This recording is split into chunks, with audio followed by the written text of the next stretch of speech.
അല്ലെങ്കിൽ 27-ാം രാവ്. ഇത് പറയാനേ നമുക്ക് കഴിയൂ.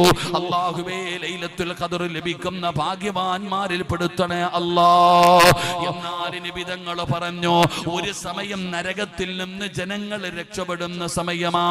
സമയം പറഞ്ഞു തന്നു.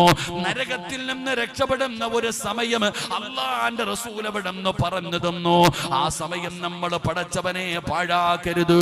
ലക്ഷക്കണക്കിന് പേര് നരകത്തിൽ നിന്ന് രക്ഷപ്പെടുന്ന ഒരു സമയം അല്ലാഹുവിന്റെ റസൂൽ അവിടെന്ന് പറയുകയാണ്. ആ സമയം ഏതാണെന്നറിയോ? മഗ്രിബിന്റെ ബാങ്ക് വിളിക്കുന്നതിന് തൊട്ട് മുമ്പുള്ള നിമിഷമുണ്ടല്ലോ. അല്ലാഹുവേ, നോമ്പ് മുറിക്കുന്നതിന് വേണ്ടി തയ്യാറെടുത്തിരിക്കുന്ന അവസാന സമയമുണ്ടല്ലോ. മഗ്രിബിന്റെ ബാങ്ക് പ്രതീക്ഷിക്കുന്ന സമയമുണ്ടല്ലോ.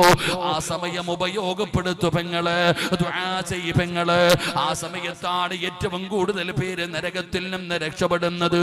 റമളാനിന്റെ 30 ദിവസവും അതുണ്ട്. അതുകൊണ്ട് പാഴാക്കി കളയരുത്. അല്ലാഹുവിന്റെ മുമ്പിൽ ദുആ ചെയ്യ്. ഇനിയുള്ള ദിനങ്ങൾ ഇത്തികാഫിരിക്ക്. ഇനിയുള്ള ദിനങ്ങൾ ഖുർആൻ ഓത്.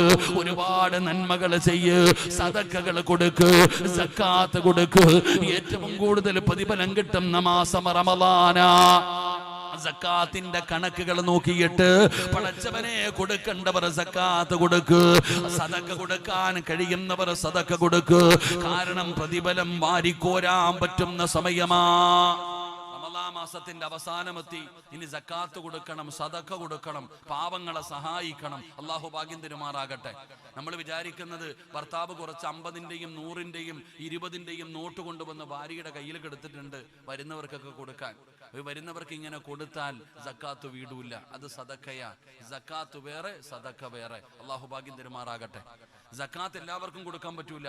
സക്കാത്ത് കൊടുത്താൽ അത് വീടണമെങ്കിൽ അതിന് അർഹതപ്പെട്ടവരെ ദീൻ പഠിപ്പിക്കുന്നുണ്ട്. അവർക്ക് കൊടുത്താലേ വീടൂ. സദക്ക വേറെ ആർക്ക് വേണമെങ്കിലും, നിങ്ങൾക്ക് ആർക്ക് വേണമെങ്കിലും 500 രൂപ കൊണ്ട് നിന്റെ കൈ തരാം ഉസ്താദ്, സദക്ക, സദക്കയുടെ കൂലി. പക്ഷെ സക്കാത്ത് വീടാൻ എൻ്റെ സക്കാത്തിന്റെ പൈസ എൻ്റെ അടുത്ത് കൊണ്ട് തന്നാൽ വീടൂല്ല. സക്കാത്തിന് അർഹനല്ല ഞാൻ. അള്ളാഹു നമുക്ക് ഈമാൻ തരുമാറാകട്ടെ. എൻ്റെ പ്രിയപ്പെട്ടവരെ, അതുകൊണ്ട് സക്കാത്തിന്റെ പൈസ കണക്ക് നോക്കണം. ഒരു വർഷം കഴിഞ്ഞ റമളാൻ മുതൽ ഈ റമളാൻ വരെ കണക്ക് നോക്കിയിട്ട് നിന്റെ കയ്യിലുള്ള പൈസയുടെ അത് കണക്ക്